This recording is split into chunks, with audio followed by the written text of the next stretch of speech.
Welcome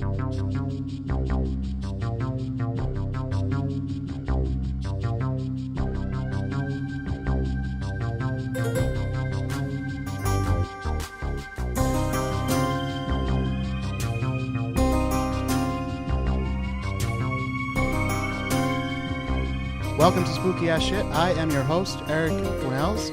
Just coming back from a cold, so if my voice sounds a little bit funny, now you know why. Tonight we are going to be discussing the 2018 Halloween movie, Halloween 40 Years Later. Now, this movie came out with a whole lot of hoopla surrounding it, and I was very excited about it. I know that my guest tonight, returning once again, Lilith Beast, or as I call her, Lil Beastie. What's up? How you doing, Eric? Good. How are you? Good. I know you were very excited about this. Oh, yes. We talked about it last time you were here. Yeah. We were excited for it. That was all the way back in June. Yeah. And since then, the movie has come out. Yes. And I noticed via Facebook that you and I seem to have very different opinions on the movie. I'm very excited to talk about it. So we're going to do that. We're going to talk about the movie. Obviously, spoilers. It's been out long enough. You probably have seen it by now, and if you haven't, it is available on demand, so go ahead and watch it before you listen to this episode. Let me remind everybody about the website. That is spookyas.com or spookyasshit.com. They both take you to the exact same place, and that is the show's blog page. From there, you can listen to each and every episode, even the ones no longer available on certain iTunes. Even the ones no longer available on certain podcasting sites. And you can also find links to all of our social media. We are at Spooky Ass Shit on both Instagram and Twitter. And you can find us on Facebook at facebook.com/spookyas. We also have a closed group there for all your darkest thoughts. That is the Spookaroos. And also, of course, on the website now, we have a store where you can buy a t-shirt. I happen to be modeling my very own right now. What do you think, Lauren? I love it. This looks really good. Yeah. I'm not going to lie, though. It kind of has a chemically smell to it. So maybe wash it before you wear it, unlike I did. All right. So, Lauren, Halloween, the new one. They just called it Halloween. It wasn't Halloween part whatever. It wasn't Halloween some subtitle. It was just Halloween. And we all got really excited when we heard the news because, of course, Jamie Lee Curtis was coming back. And John Carpenter had kind of given his blessing, and it wasn't like the other sequels where they just it was just the studio releasing something and just getting it out there. Yeah, he was involved in some ways, and there were photos of him on the set at the very beginning. It was like on set with John Carpenter and Jamie Lee, and that was really exciting for those of us who are huge fans of the original. Right, and if you listened, we did an episode already about the original Halloween, again, back in June. So if you go to the website, go to the archive, June 2018, you'll find that episode. And obviously, we are both big fans of that film. So we were really excited about this. I think the Rob Zombie films kind of tarnished not alone, because some of the other sequels to the direct franchise were nothing to write home about. But I think the Rob Zombie movies kind of put a nail in the coffin in a lot of people's minds, and I will agree with that once those happened, everyone was like, okay, this is done. That was kind of the general consensus. Yeah, so it was good to see Michael Myers back again, and we were excited for it. Then the trailer came out, and I think this is where I started to get a little bit nervous. I still gave the movie the benefit of the doubt. But as soon as I saw that they were going to have Jamie Lee basically be like a doomsday prepper, I got a little bit nervous. Oh, wow. Because they showed her on a rifle range, shooting at the mannequins and everything. And I was like, I don't know about this, but okay. All right. I'm willing. All right. We'll give it a shot. Okay. What were your thoughts? Oh, I was very excited by that. Yeah. Yeah. And then the movie came out, and again, super excited to see it. Made my way into the theater. And I think, for me, the problem was that this was sold as a different kind of horror movie, a different kind of slasher. It was sold as something like above a Friday the 13th movie or something like that, which the original Halloween was, in its own ways. The sequels anyway, like the Friday the 13th sequels, the Freddy sequels, like it was an excuse to put kids in a dangerous situation and have a killer go after them. Yeah, I'll agree that there's a big difference between Halloween and Friday the 13th in general, because well, I think that there was what I'm just making faces because it really Halloween has the most variety of like its sequels are so go in so many directions of like really good, and terrible. Yeah. So it's It is hard all to over even the place. quantify Halloween as a franchise in general. I was speaking of the original, like the original first movie is legit a good movie. Yes. Oh, yes. It's not, there's no like qualifier. It's just a good movie. Yeah. I'm not saying it's a perfect movie by any means, but it's a good movie. Some people would argue it's perfect. But this new Halloween was kind of presented in that form. Like, oh, we're not going to do all the cheesy things you saw in the sequels. In fact, forget about the sequels. Yes. This is a direct sequel, not to Halloween part whatever. This is a sequel to the original movie. Yeah, nothing else. So forget the backstory about him being her brother and the whole, thorn thing and all that stuff. Forget it. Yeah. And so in that way I was excited, but then the movie came out and like I said, I think the problem was they advertised it as like, this is a more like a classier slasher movie. It's going to be different. It's going to be like suspenseful. It's going to be a step above a normal, dumb slasher, which don't get me wrong. I love dumb slasher movies, but the idea that this was going to be different was really exciting to me. Gotcha. I never got that impression, but I can see I've been suckered by marketing, movies. Well, when I walked out, that's what I said. I was like, that was a dumb horror sequel. Mm-hmm. And which is fine. And it was the best of the Halloween sequels. For sure. But that's a very low bar, first of all. And it just, I don't know, it didn't do that much for me. Okay. And I can understand. I will break down the reasons why as we go on, but those are my basic thoughts going in. For sure. I can absolutely understand. If you, like, expectation, it can really, like, make or break your movie experience. And if you were expecting it to be more cerebral, then, oh, yeah, absolutely. I would have been very disappointed as well. Yeah, maybe it was because it was Blumhouse again, and, Get Out was such a different kind of horror movie, which is another movie that I wasn't as crazy about as everybody else, although I liked it. Mm-hmm. I did think it was a little bit slow and, all that stuff, but I did like it. And so, but I would consider that movie a step above, the Friday the 13th sequels. Yeah, for sure. So that's kind of what I was expecting, and I don't think that we got this. I know you might disagree. And that's why I brought you. I specifically invited you here because we disagree. That's okay. That's why I wanted to have the conversation. So I watched the movie just this morning, mm-hmm. and I took notes as I watched it. So again, we're not going to go, through the whole movie and describe scene by scene, but there are spoilers, obviously. And I did take some notes as I was watching. So we're just going to kind of go through my notes, and I'm going to add my comments, and then you can agree or disagree as you see fit. That sounds great. All right. So my notes start with, first of all, right in the beginning, you see that this is a Universal movie, which doesn't mean much, maybe, in the sense of a story, but to me, that just opened up some cool possibilities, because now Michael Myers is officially a Universal monster. Yeah, no, I had completely forgotten about that. Yeah. That is very exciting. So he could be in there. Michael Myers versus the Wolfman. Yeah, sorry, I just got a text from my niece. Oh my God. About some Sims that I created on her Sims game at Christmas, letting me know that one of my family members has passed away. Was one of them Michael Myers? Did you make a Michael Myers Sim? No, I made a. I think he was a vampire though. I meant to turn my phone off, obviously, but I forgot. I had it on because I wanted to make sure I heard you when you texted me or called. So anyway, that's a pretty cute story. So I think we're good. I'm gonna leave that in there. All right. So anyway, yes, Michael Myers is a Universal monster now. Yeah. Pretty sweet. He could team up with Frankenstein. do battle against Dracula.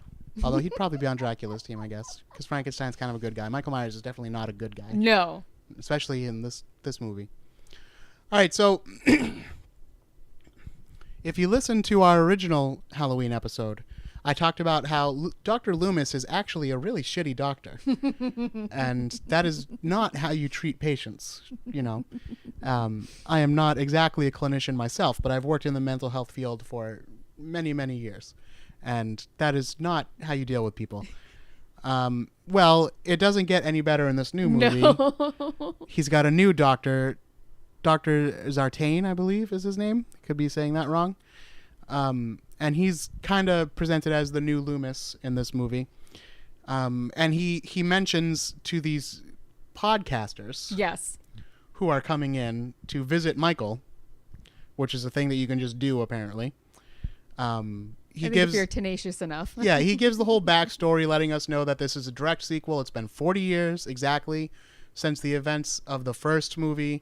So in this universe, Michael only ever killed his sister and then the five people that he killed during the course of the rest of the original Halloween movie. Right. So that's it. He's not coming back year after year and killing people. He's been in jail or mental hospital jail since then. Yeah. And Dr. Loomis eventually passed away, so now this guy, Dr. Zartane, is taken over. But he mentions that Michael, and this is a quote, has been his life's obsession. That is definitely not something a doctor should or would say to a reporter, even if it was true. Even if you were like, oh, this dude's like super fucked up, so I'm studying the hell out of him, and like he's my favorite like inmate. That's not, no. You would not say that to a reporter, even if the reporter was a podcaster, which is kind of dubious reporting at this time, although I think it's growing. Even if you were like off the record, this guy is cuckoo bananas and I'm super into it, that's weird and a big red flag. Yeah. So we already know that this doctor is maybe not so awesome. But then again, Dr. Loomis was definitely not so awesome, but he was presented as a hero in the other movies, so who knows. Michael doesn't talk. And the doctor makes it very clear he can talk. He just doesn't. Yeah. But I noticed something. You don't really get to see Michael's face full on in the entire movie. Yes. But you kind of see like half his face or like just the side of his face. Enough to see that he's bald on top. He's got kind of a horseshoe pattern to his hair. And he's got a beard. And I was wondering, if he doesn't talk, is he just shaving himself?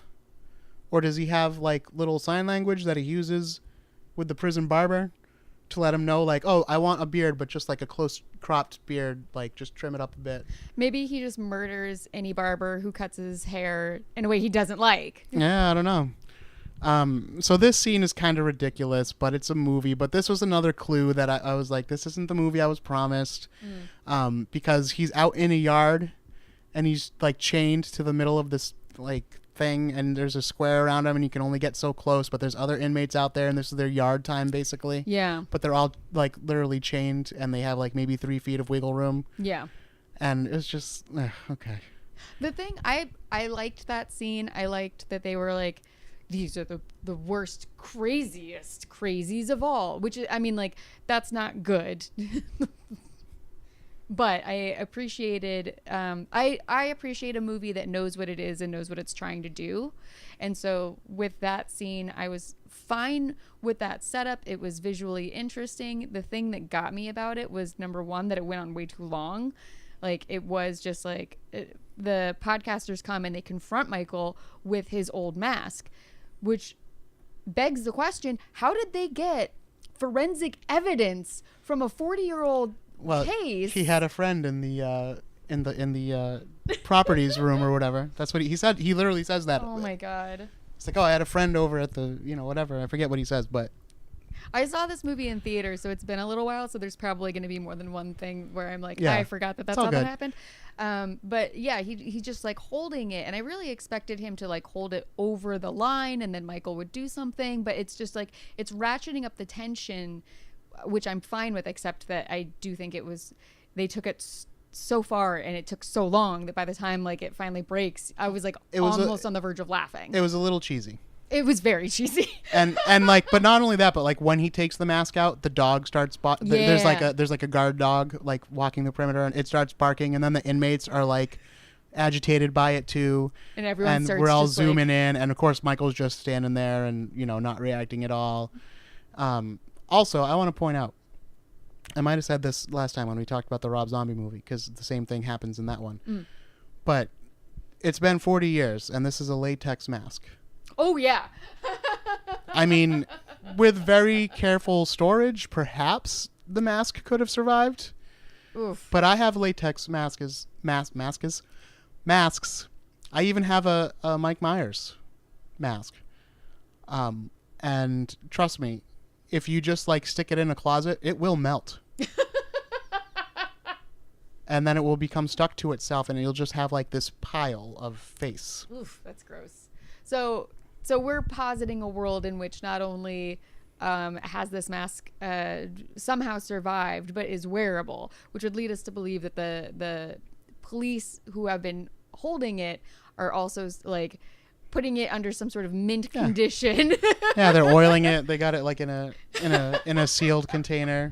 They take it out for air every And I week. like that the mask looks like it's like aged too, like it's got like yeah. wrinkles on it. I think it's supposed to be like, the It dried paint out is a bit, faded. yeah, but yeah. Yeah. It's so stupid, but like I like it. So one of the points of the movie is, I mean, I guess with the mask they're setting up that this is a source of evil, and the podcaster even says something like, "You can feel it. You can feel the evil, can't you, Michael?" And then the other people are the dogs are barking, the inmates are getting agitated, so we're supposed to feel that this is evil, right? That's not how I interpreted it, but you're probably right. Well, I only say that because the rest of the movie they keep talking about evil, and they did that in the first one too. So I think that and I mean, Michael's supposed to be evil too. I'm not saying it's just the mask that makes him evil. Gotcha. But, yeah, I think it was supposed to like be the signal that like, oh, they shouldn't have done this because like now it's for sure.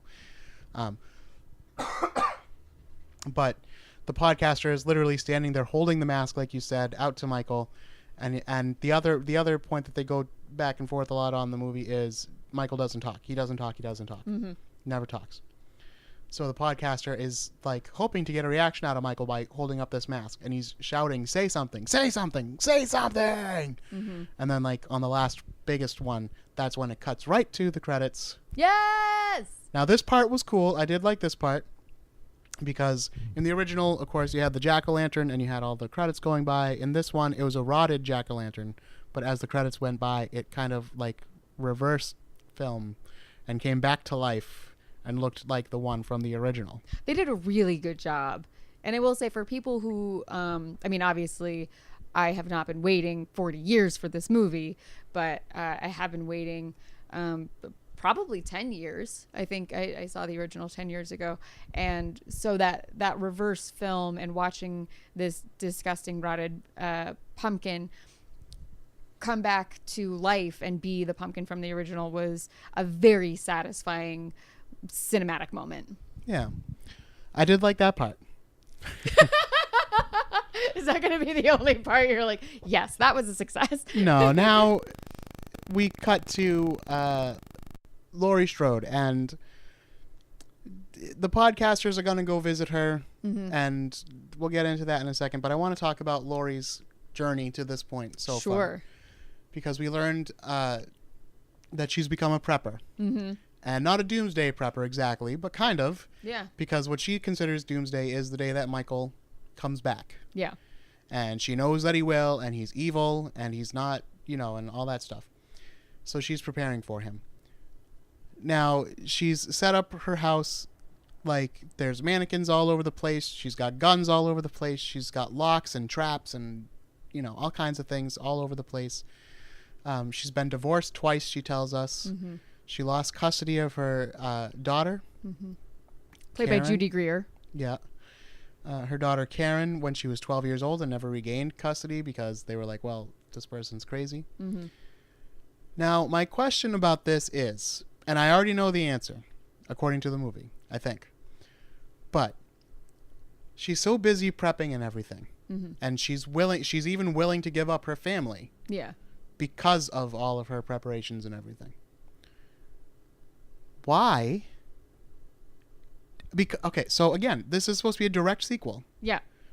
So there's no mystical connection. There's no Thorn cult. There's no brother-sister connection. Right. This was just a really bad thing that happened one night. Yeah.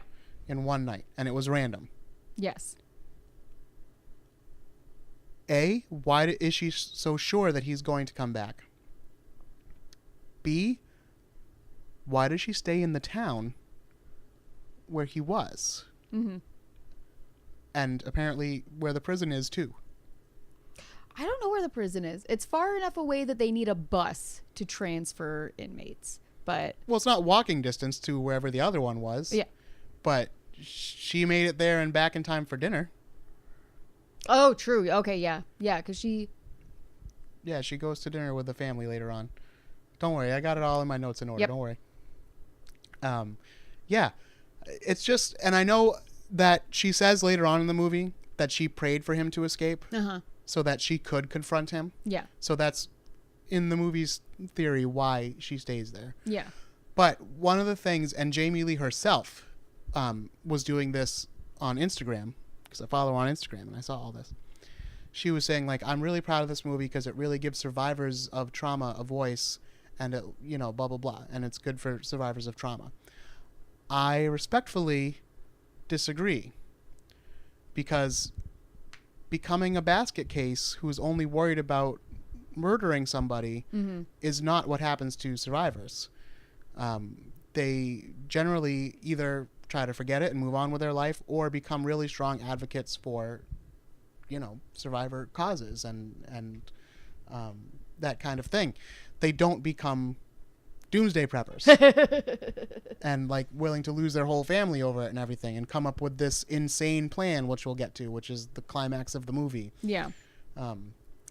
I agree with what you're saying in terms of like you've worked with survivors. We both know survivors.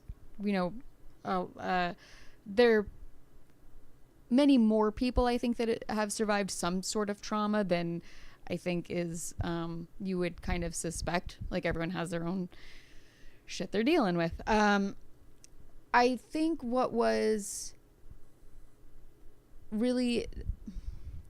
I think what she was speaking to is the fact that you do have a main character who is a survivor, and she's not treated as just like Michael Myers' victim.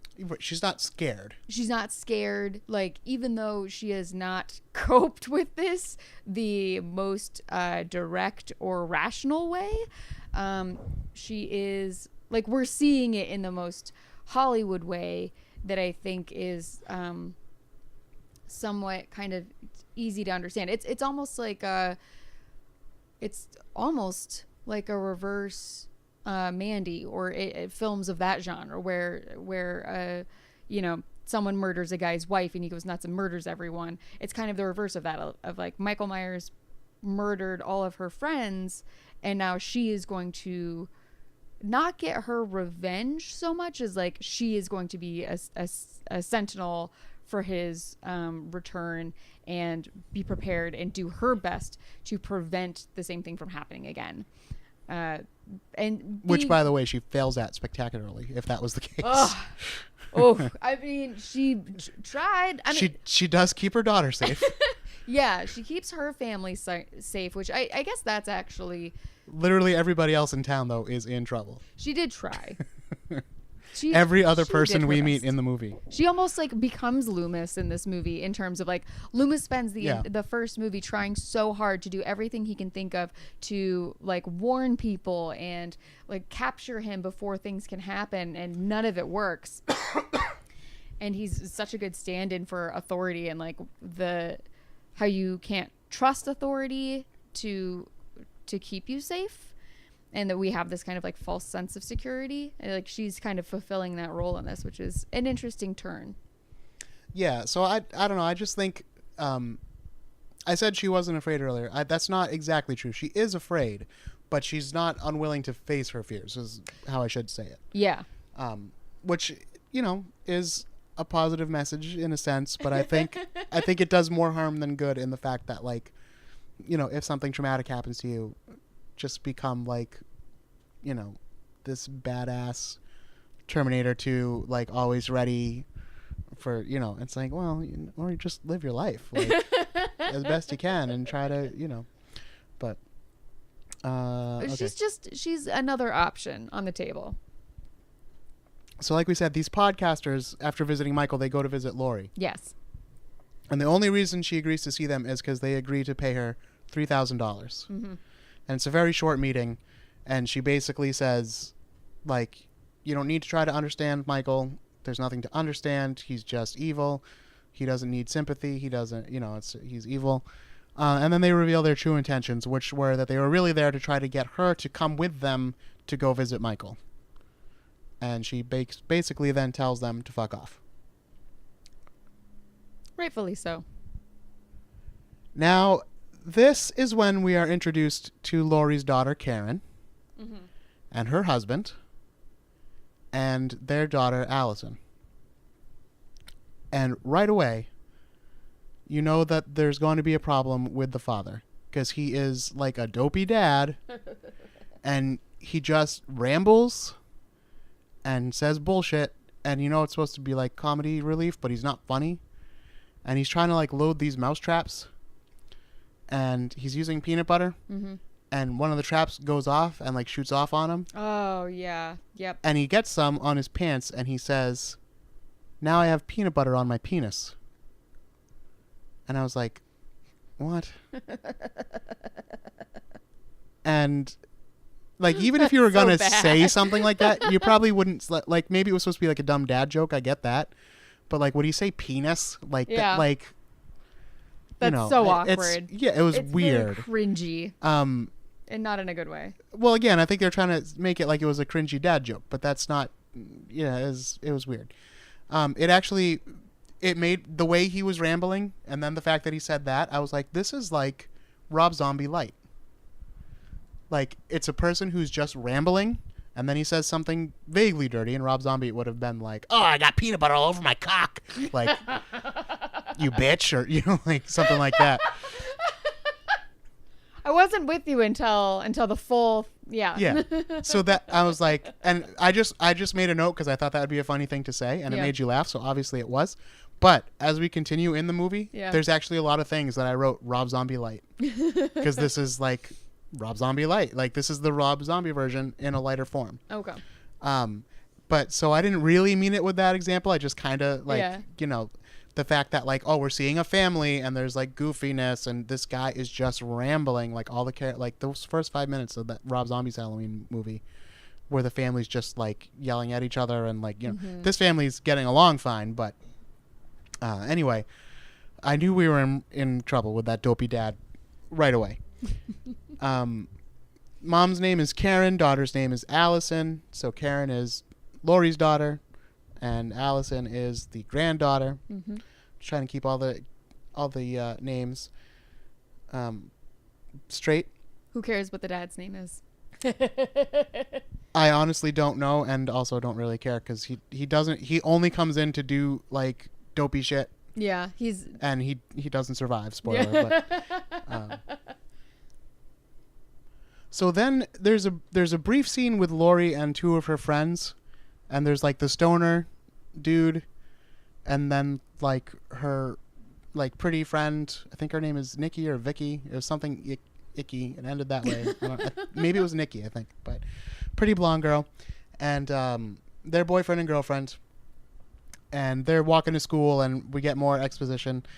And then the next scene is in the high school, where we meet Allison's boyfriend, whose name is Cameron, and his best friend, whose name is Oliver. And this Oliver guy, he reminds me of like a discount Josh Gad, who started his career as a discount Jack Black.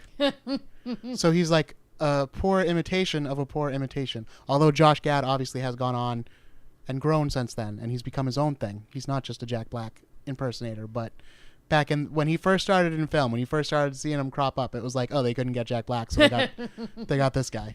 Jack Black's too old. Yeah. Need someone who will charge less. Is this the ginger friend? This is, yeah, he's kind of gingerish, I guess. He's got curly hair. The one I absolutely loved the actor. I found him very sympathetic, but he looks distractingly like the actor who plays Fozzie Nelson, I think is his name, Daredevil's partner in the Daredevil Netflix TV show. I haven't seen it. And like they look so similar that there were times in the movie, which is a movie that I was so excited to see, that I was like poking my partner, being like, "Is that?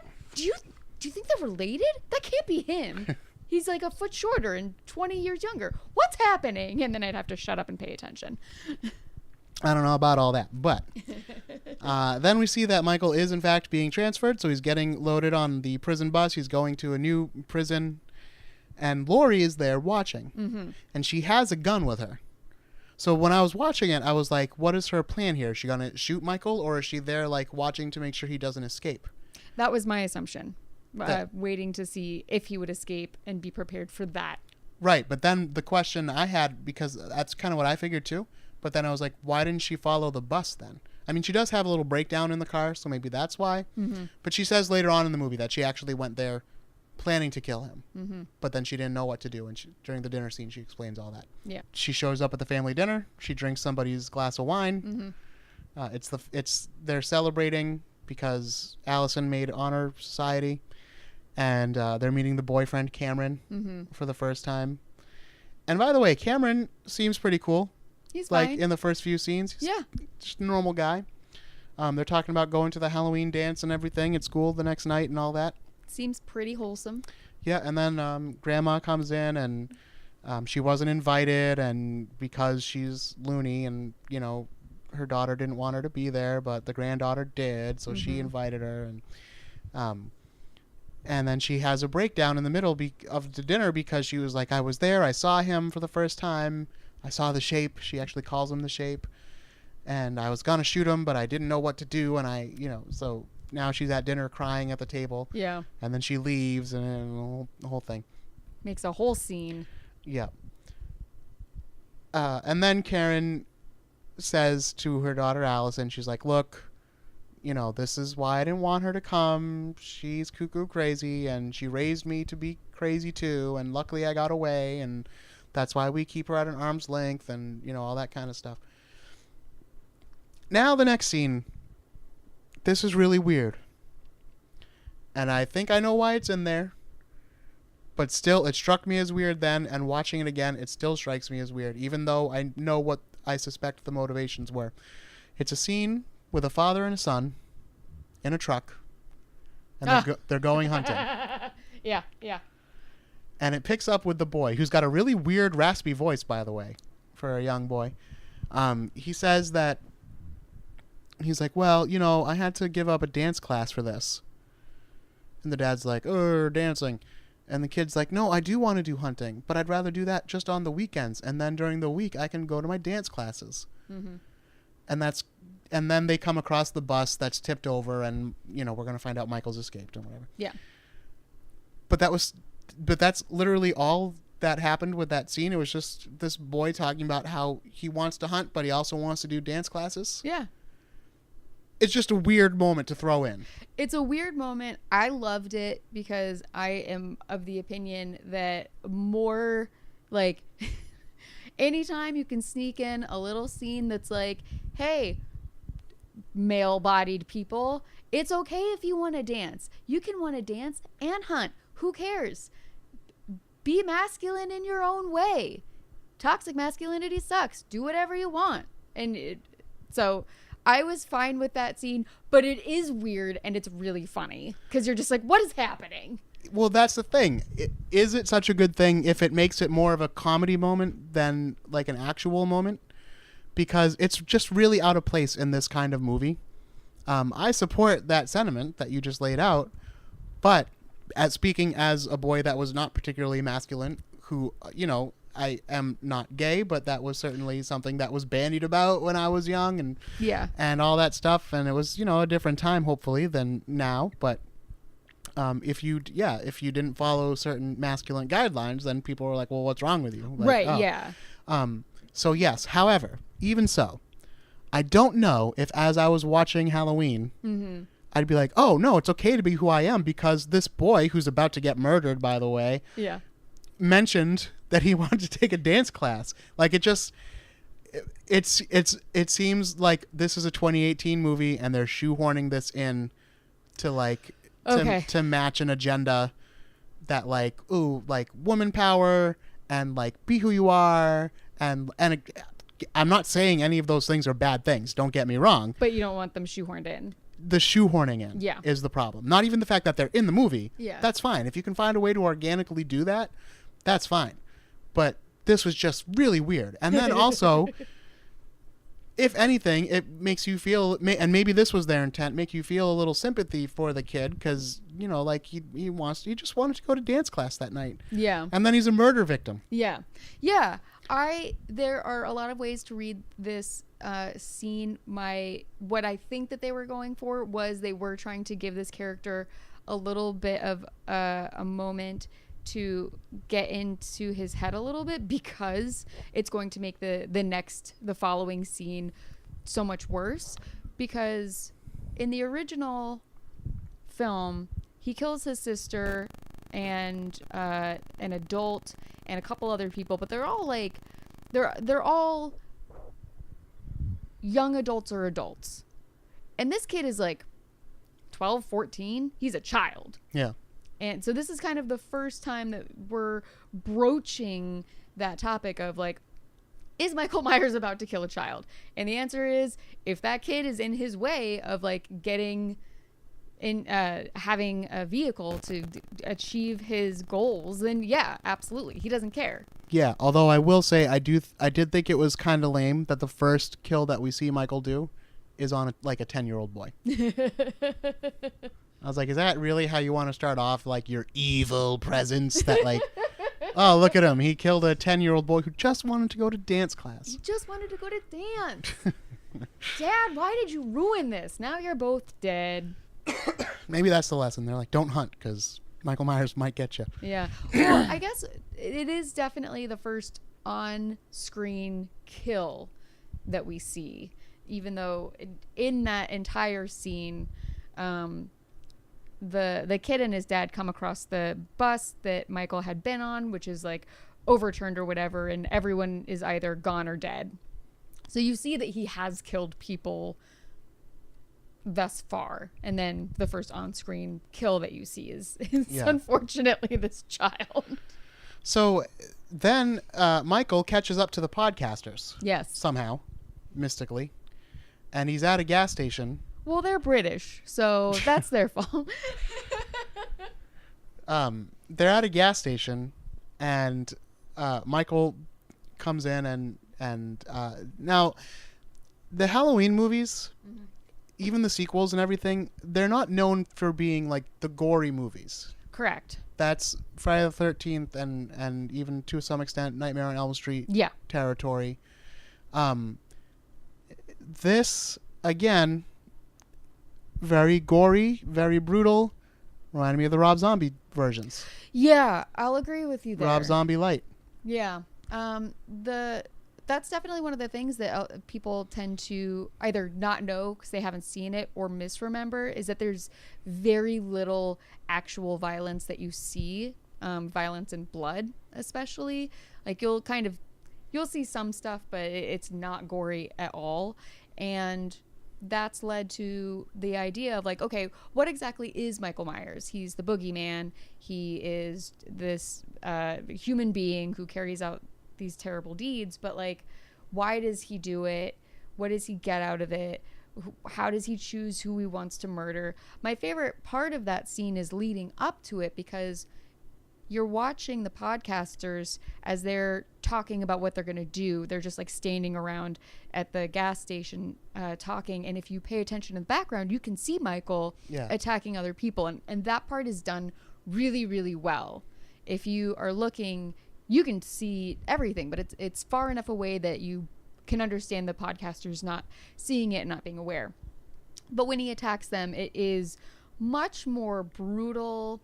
And well, just even when, because one of the male podcaster walks into like the main area, the office area, because he's trying to pay the guy. Yeah. And when he walks in, they show the guy that Michael has killed, and you can see that his jaw looks like it's been like ripped out of place. Yeah. So no, you didn't see the violence, but you see that. You get the gore. And then the next scene is a famous scene because it was in the trailer. Mm-hmm. He comes into the ladies' room where the lady podcaster is, and she's in a bathroom stall, and he like walks in and over the top of the stall dumps the teeth down. Yeah. And again, I was like, Rob Zombie light. Yeah. Here we go. Not so light in this aspect, but There's an argument to be made that one of the reasons why Michael kills people is because he wants to scare them. And so this is, or that's like what he's getting out of it. And like, that's why he piled up the bodies the way he did at the end of the first one. Or why he dresses up like a ghost before he kills PJ Souls' character. But yeah, that scene didn't work for me. It as part of the Michael Myers mythos, although it did work for me in the sense of like, it is a very scary scene. yeah. So the next thing that happens is Laurie hears that Michael's escaped, and she goes to Karen's house with a gun. Yeah, she does. Now, Karen walks in, and Laurie comes downstairs and is like, "Bang, you're dead. You would have been so dead if I was Michael Myers, and you're not prepared, and this house isn't prepared." Now, we've seen the relationship of these two. Mm-hmm. Karen seems to love her mother, but also seems to know that her mother is a troubled person. Yes. And, you know, she had a breakdown at dinner the other night. Now she's in the house waving a gun around. Right. Karen doesn't call the police, but probably she should have called the police. Loved one or not, like someone's in your house like waving a gun and saying like, "You're not prepared. You got to get prepared." Yeah. And she just had a breakdown the night before at dinner. Yeah. And you know she's drinking again. Yeah. So maybe call somebody. Call someone. And the father at least like does kind of speak up in this moment. It's his one like non-dopey moment in the film. It lasts about 2 seconds and then he goes back to being a dope. But yeah, that's just something I noticed. So anyway, the family doesn't take her threat seriously, and they kind of go on with their day. And she definitely doesn't sell it herself. She's just like, yeah, shows up, waves a gun, is screaming about stuff instead of saying, "Hey, he escaped. I saw it. It's on the news. Turn on the news. You don't have to take my crazy word for it. It's happening. I'm worried about you." Like, she does it. She does everything incorrectly and is just like pushed out of the house. Like purposely trying to look like a crazy woman. It seems like. Yeah. Like, Laurie, get it together. And I do want to mention here, so now we see that Michael is out. He's got his mask back because he took it from the podcasters after he killed him. He's got his jumpsuit because he took it from the mechanic in the garage. Yep. So now this is the Michael Myers. He's back in Haddonfield. He's on the street, and kids are trick-or-treating, running into him, all this stuff. And he is going to start killing people. Mm-hmm. And I liked how they kind of do these tracking shots that show him killing, but I did notice there was some opportunities for tension that they missed, and they kind of tried to play homage to the original, but I think they failed really bad in this sense. There's one scene where you see Michael, because you've kind of been following him, you see him walk up on a porch, and you know that you're looking through the window. Yeah. And you know that you're seeing, like, essentially from Michael's perspective. And you see this, like, woman, whatever, getting ready. And then you hear that doo-doo-doo music. And you see Michael's face appear in the as a reflection in the glass of the window. Mm-hmm. But there's no tension because we already knew that we were Michael looking in the window. Yeah. So it's like you just kind of wasted that moment. You could have edited that differently and it would have been kind of cool, but you just wasted it. Yeah. And there's a couple moments like that throughout the movie, which I'll touch on too. But again, he's going around, and now he's just. This seems to be kind of a frenzied killing. Yeah. And I think at one point it was kind of to get the knife, get a knife, his preferred style. By the way, a lot of people, I've seen references to Michael and his butcher knife. They'll talk about that online. He never uses a butcher knife. He uses a kitchen knife, a big one. Maybe one that a butcher might use, but not your stereotypical like butcher, square knife. Yes. Yep. Anyway, that just always bugs me every time I see that. That's I not, feel like not what he does. maybe the problem is that people don't know what a butcher knife is. Maybe. Americans, we need to start cooking our food some more so we know the different types of knives. Yeah. So then we go to the Halloween school dance. Allison and her boyfriend Are Cameron. you really going to skip over the baby? He lets the baby live. What? He does. No, I'm just surprised. That is a very controversial moment, and I think that Okay. it works. I love it. I think it makes perfect sense. You see, like we said I earlier, think you should have let the 10-year-old live. So I wasn't. I was a little surprised that they did let the baby live, but I wasn't like upset about it. Gotcha. Some people are like Michael is one of those characters. Again, it's been 40 years, so like what he means to people can be very personal, depending on who you are, and so that's a moment in the film as he's like going on this kind of, it's like a very quiet rampage in the sense of he's just walking house to house and is like, someone here gonna stab you, someone here gonna stab you. And at one point he's walking along and he sees a baby in a crib and he looks at it and then just keeps on walking. And some people feel that that's a real betrayal to who Michael is. And I think that those people should maybe reflect on why they feel that way and ask themselves some very deep questions, because I find that very disturbing. Yeah, it didn't. I guess now that you mention it, it was kind of a weird moment to have in the movie, but it didn't bother me. I felt like it was them saying, we know who this character is. This is a character who, again, if you're in his way, he has no problem killing you. No. But he's not going to kill a baby just because it's crying. He has better things to do. Like, he kind of looks at it almost like, what is happening? Is this a person I need to stab? Is this a hamburger? What am I looking at? And then it's just like, nah, it's not worth my time. Gonna keep going. And I liked that. It kind of adds to the randomness. Sure. Whereas if he just stabs literally every person that he sees and comes in contact with, that's almost less scary. Yeah. Okay. Sorry for interrupting. So now we go to the dance. Allison and her boyfriend are there, and they are dressed as Bonnie and Clyde, but they are gender swapped. It's pretty cute. So she is Clyde and he is Bonnie. And all the kids at the party, I notice, they're dressed pretty well. Like, most of the costumes are pretty good costumes. And I have to say, from experience dealing with my nieces and nephews, kids these days don't put that much thought into their costumes for the most part. I'm very disappointed every time I take them trick-or-treating or to something Halloween related. I'm always like, ugh.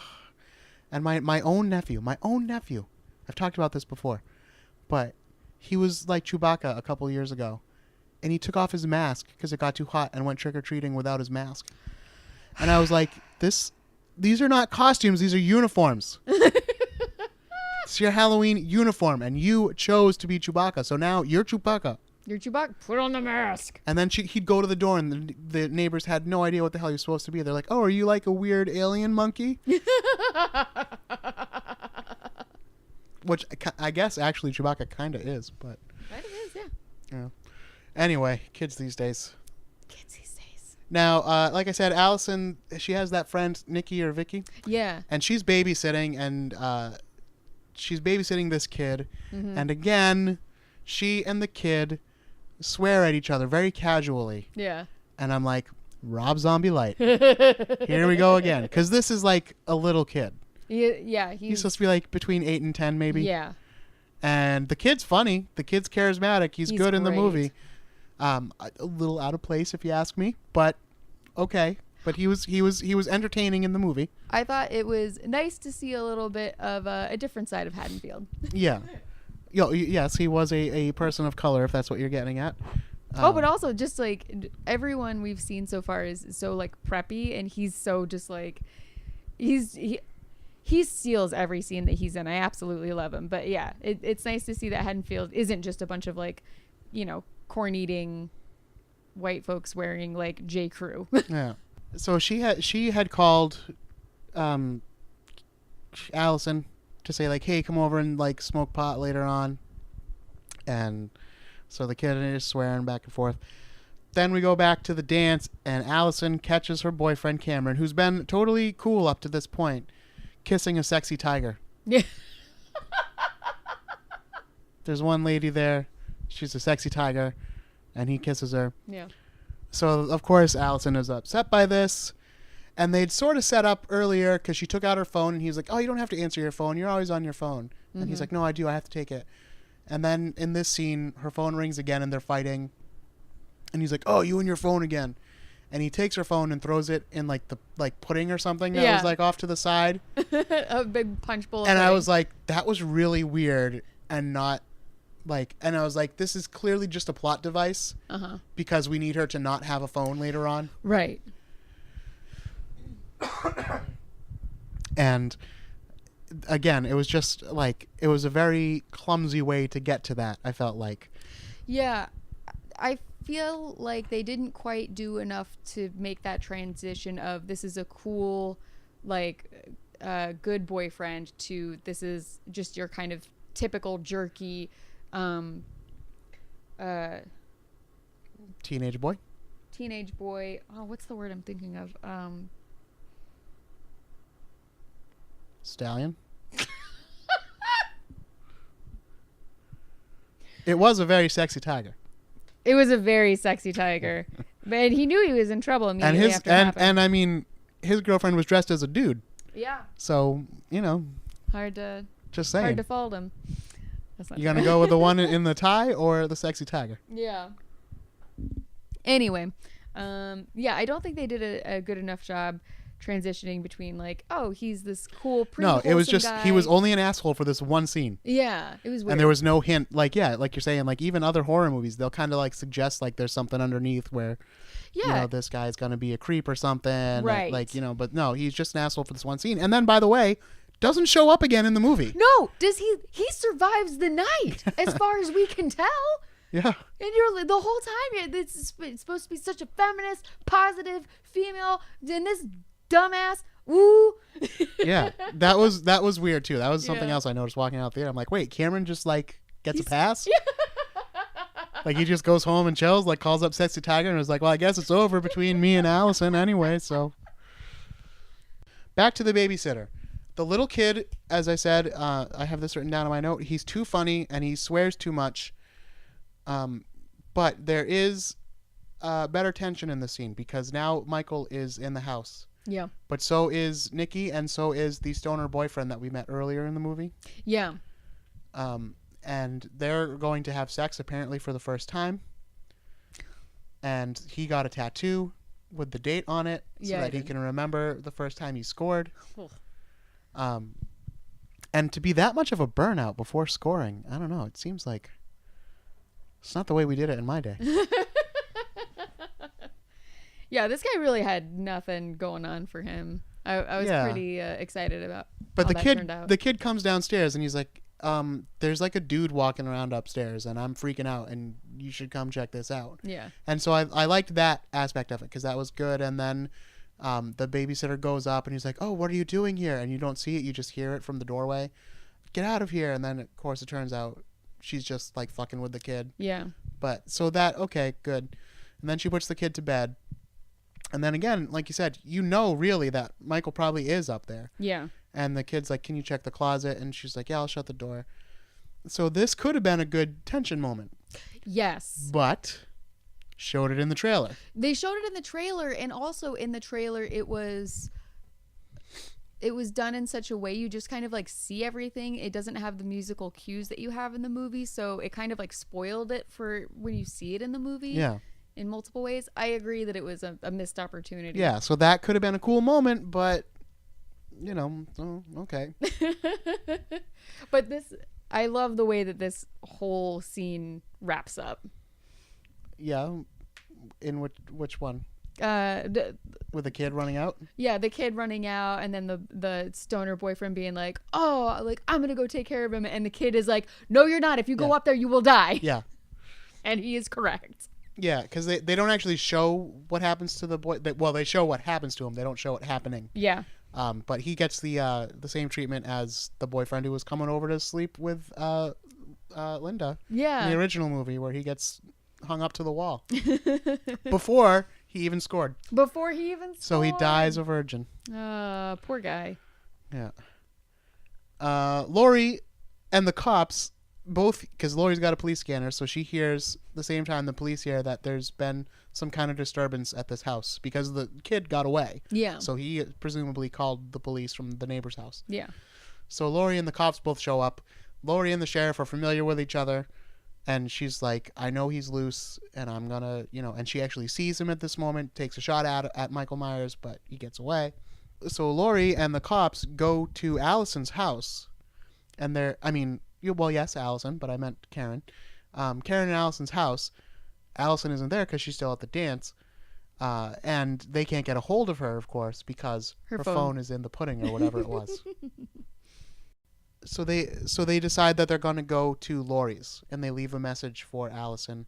They're going to go to Lori's house because it's got more protection. It's got fences, barbed wire, traps, all this stuff. And the guns, of course. But the sheriff doesn't go with them. I forget why. I missed the part where they explain that. But the sheriff ends up somewhere else. But we'll get to that. I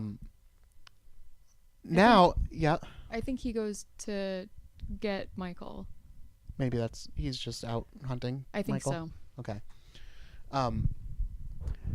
Now Allison's boyfriend's BFF, the poor Josh Gad, poor Jack Black. Yep. He is with Allison now, mm-hmm. and they're like walking back from the dance, taking a shortcut through somebody's yard, and like immediately after learning that she and Cameron broke up, he tries to kiss her. Mm-hmm. And like creeps on her and everything, and she's like, "Oh, gross! Just because I broke up with him doesn't mean I want to be with you." Yeah. And then he's like, "Oh, I'm sorry," and it was like, at this point that I wrote, with the exception of the sheriff, mm-hmm. every male character we've met is at best a loser, and at worst like just a fucking creep or serial killer, I guess. Yeah, the best male character is probably the kid. The babysitting. Yeah, I guess he was okay. Oh, he's got a potty mouth. But yeah, the men in this film are not. So not just great. saying. I mean, I know it's supposed to be a feminist movie and everything, but maybe like not all men are evil all the time. Feminist, not misandrist. Yeah. I would disagree with that because I'm a bad person, but just kidding. Just delete that. So Allison runs into the sheriff, and they are with Dr. Z, that I'm calling him now. Yeah. And they decide to like just make a little trio. Allison gets in the back of the police car. They see Michael Myers while they're out, and the sheriff is like, "Fuck it, I'm running him over." Yeah. And Dr. Z is like, "No, you can't," but he does. Now this is the worst scene in the entire movie. Yes, this is the most. As you were saying before, like there are moments in this movie where you're like, okay, we have to move the plot from here to there, and this is definitely one of the scenes where you're like, that there's none. This doesn't actually add up. No, it's so stupid. So they run over Myers. The doctor and the sheriff get out to check on Michael Myers. The doctor like runs over, especially fast. He's like, "He's dead. You killed him. I can't believe you killed him." The sheriff, I don't know what he does. He says something, and then the doctor turns around with a scalpel and kills the sheriff. Yeah, the one good guy. And then he's like, "Now I know what it feels like. Now I know what it feels like to kill. I've always wondered what he felt like." And then he takes off Michael's mask and puts it on himself. Oh my god, I hate this scene so much. It makes me so uncomfortable. It's so dumb. And again, they kind of set it up because the doctor did talk about how, like, he's obsessed with Michael and he wonders what it feels like to kill and, like, this kind of thing.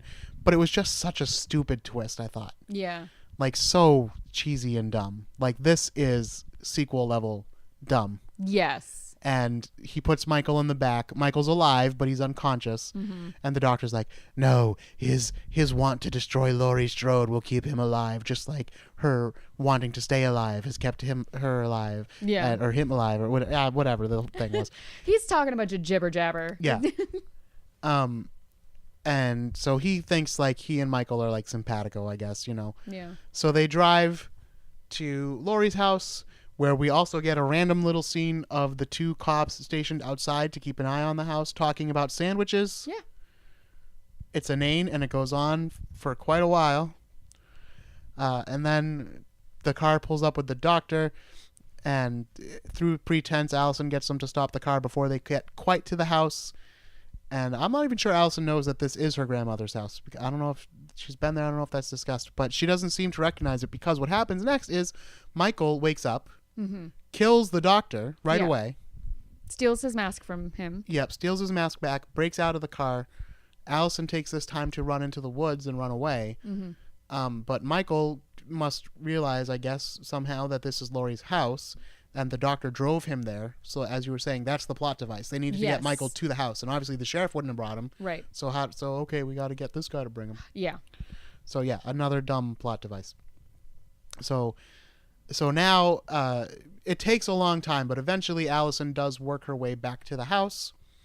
But that's coming up in a little bit. First, there's a confrontation between Laurie and Michael, where Laurie definitely would not have been as okay as she is in the movie. She gets her head bashed into the door Oh yeah. several times, but you got to suspend your disbelief in some She cases. had that really thick old lady hair that guess was so. protecting her noggin. Oh, we forgot to mention about those cops stationed outside. Michael does away with those guys too, Yeah. and he turns one of them into like a human jack-o'-lantern. I was into that. That part was okay. It was again very gory for a Halloween movie. Yes. But at least it kind of fit. Like, he made a jack-o'-lantern at least, and like he cut off the guy's head and like I guess took out the insides, and then like shoved the cop flashlight, Magnolite. It doesn't seem like something that could have been done as quickly as it must have been. But I agree. Okay, movie, whatever. Movie magic.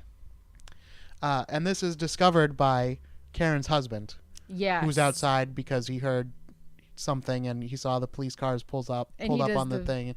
Typical, like, what was that sound? Hey, who's out there?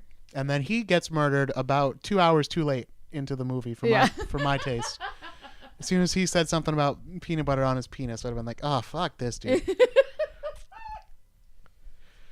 Yeah, a lot of cat and mouse between Michael and Laurie. Takes up like 20 minutes, 10 minutes, 20 minutes.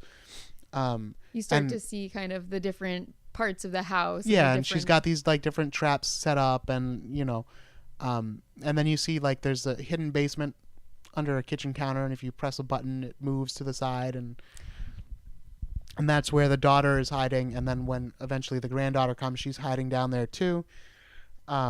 Michael eventually throws Laurie out the second-story window, kind of Yes. like in the first movie. Yes. That's what happens to Michael, and you think he's dead. So this happens, and you think Laurie's dead. No one really thought she was dead. No, it was but great. you think, oh, maybe she's dead. And so Michael's roaming the rest of the house, knowing there's more people in there. He's going to kill him. Can't find him.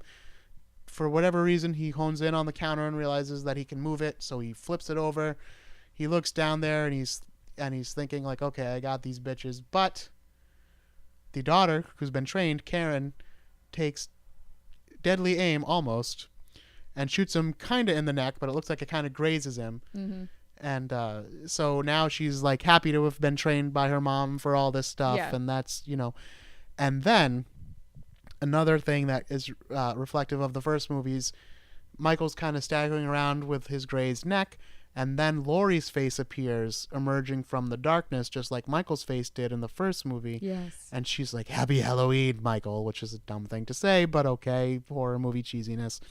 She comes out and stabs Michael.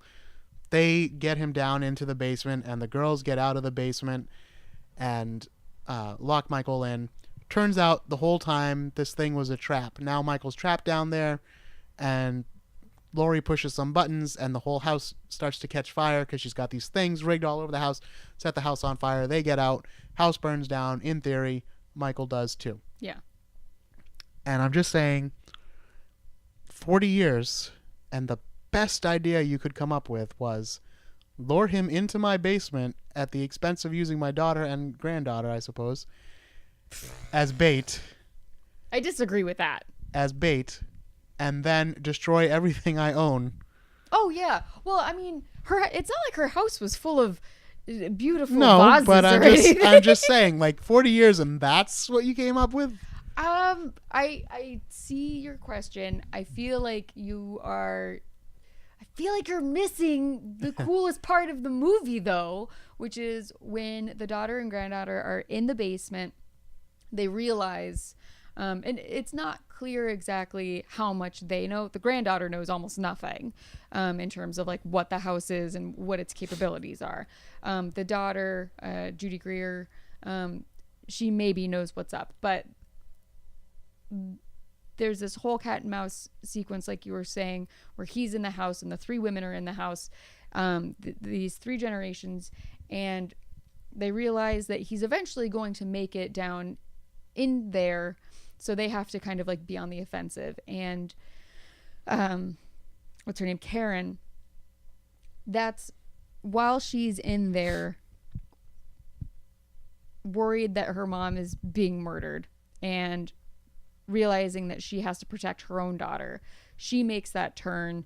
She accepts all of the training that she had as a kid, and in a wonderful, I think a very well executed scene, she grabs the gun that has like her initials on it from when she was a little girl, and she starts calling out and crying, but it's all a bait and switch to get Michael's attention. She plays this victim and then at the last second shoots him, and it's a great moment, I feel, of I don't know. I did like that she was playing possum. Yeah. Like she kind of lured him down there that way. But it was a shabby house. It kind of gives the message too, like, oh, mom was right all this time. She was right. But I kind of don't think she was. That's fair. I grew up thinking that Sarah Connor was like 100% right. And people are like, she was also crazy. And I'm like, it's both, but she was right. So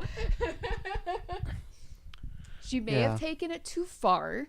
But I do think that Laurie, in the end, she did protect her family by training them on how to shoot a shotgun. It'll be interesting to see what happens in the sequel, because of course there will be a sequel. Whether or not Jamie Lee will be involved, who knows? Yeah. Although this whole thing did really revive her career, it seems. Not that she was like hurting necessarily, but she definitely seems to be on a more on an upswing, I guess is what I'm trying to say. Yeah. And people are remembering how much they loved Jamie Lee Curtis. Yes. And one more thing I want to say about the ending, because I've seen this commented on, and I don't think anyone's pointed out someone must have. It's a big world. Someone must have. But a lot of people, because the very final shot is Allison holding a kitchen knife, bloody kitchen knife. Oh. As because they run out of the house, and it just so happens that a pickup truck is like passing by, so they like flag it down. They're like, "We got to get in your truck. We got to get in your truck. Take us to the station or whatever." Yeah. And so they all pile in the back, and then like she's sitting there and like she's holding on to the knife. And a lot of people are saying, well, this is a lot like the sequel, where the Jamie character is holding the knife. Yeah. This is supposed to be Michael's niece. And it kind of set up that she was going to be the new Michael Myers, which they didn't do, which is really unfortunate because that would have been interesting, but never happened. Yeah. So a lot of people are kind of speculating maybe now the evil is transferred to Allison. I don't think that's what they meant. I think it's a reference to the fact that in the original movies, Laurie drops the knife twice. Oh, so in this one, like, she's holding on to it because that's one of the biggest critiques of the original is like, bitch, stop dropping that knife. Yeah. Like she stabs them and then she thinks like, oh, he's dead now. I can get rid of this, and like throws it away. But in this one, the female is keeping her power. Yeah. Is how I took it. I think that's probably what they were intending. Yes. So anyway, so again, when I walked out, I just thought that was a better than average sequel, but it was still very much a cheesy horror sequel, in my opinion. I don't think you're wrong. When I say cheesy, I don't mean it's not as bad as others, but it is what it is. It is what it is, yeah. I definitely don't think that they were trying to do... I don't think they were trying to be as intentional and artistic as maybe Get Out. I do think that they were intentional with some things. I think that they wanted to make sure that they got the Laurie Strode character correct, and like it really did mean a lot to me to see this, to see her character evolve the way that she did and still have that power, even though, as you said, it's, she doesn't get over her trauma in the most well-adjusted of ways. But in the end, she does protect her family and her two, her daughter and her granddaughter. Like they, it's 3 generations of women who come together to murder a bad guy. And I can get behind that.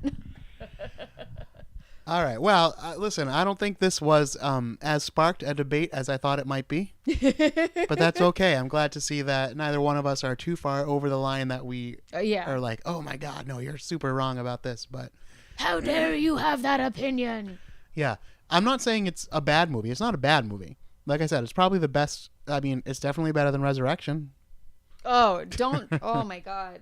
I fell asleep in that movie. I've seen every other Halloween movie. I'm very much a completist. I've seen every Friday the 13th and all the others. But no, I fell asleep, and I don't wish to continue watching it ever, despite the fact that it has both Busta Rhymes and Starbuck from Battlestar Galactica.